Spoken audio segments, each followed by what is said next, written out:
It's these Princeton 6300 brushes. So I only use 2 brushes to oil paint with. I use a hog hair bristle brush, which is a standard of the industry, hog hair bristle brush, but I buy a good quality one because they last longer.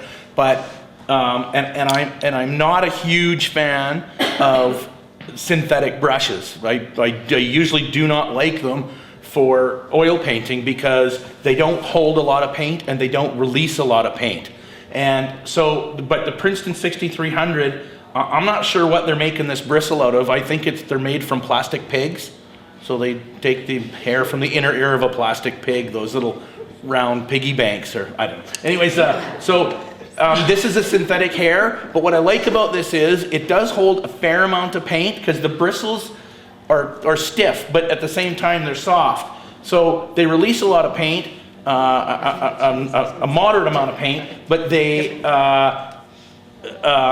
really blend really well, better than most synthetic brushes. So I love the capability of using this brush I use the bristle brush to put on a big fat juicy bold layer of paint, and then I'll use the Princeton brush to come back and wispify the things, and one area that it works really good is clouds. So I'm just going to bash in here really fast a bunch of white things for some clouds and then a bunch of sky behind the clouds, and then I'll show you how I wispify with the 6300.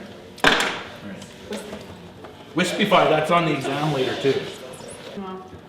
So because white warms as it goes away from you. So that's super warm. So here I'm cooling this off a little so I can start to get into a little more of the whiter stuff, which of course now I'll just move right into the white here. So I'm going pretty fast because it's just a little mini demo thing, but.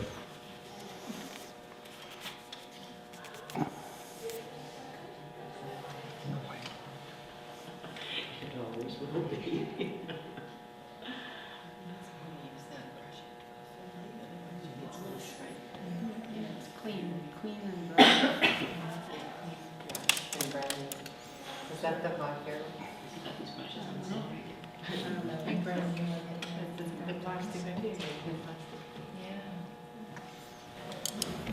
Okay, so that's kind of like the basics of putting in some clouds. And then the reason that I like this brush is because it's super soft. And if you come along just with the tip of this brush really lightly, so what it does for you is it softens all these clouds down and super wispifies everything, so it's all back to the softness again. And that then allows you to come back and put your little dibby dabber clouds on there. That will also be on the exam, that word. I trademark that. Dibby dabber, that's a trademark. Nobody else can use that. Allows me to put a thicker blob of paint on the top of that to give it a bit more definition if I so desire on top of the wispified one. Even these little guys down here where you can see there's a few of these puffers down there that are showing up. Any ones of those, I can put a little bit of this in there. You can do with the smaller version of this brush too is take this brush and soften off some edges if you want to soften some of that back a little bit still. This brush is made perfectly for doing that. It works just spectacular with oils. Great for portraits. Great for like figures and portraits where you want soft edges. Anything with soft edges, it works fantastic.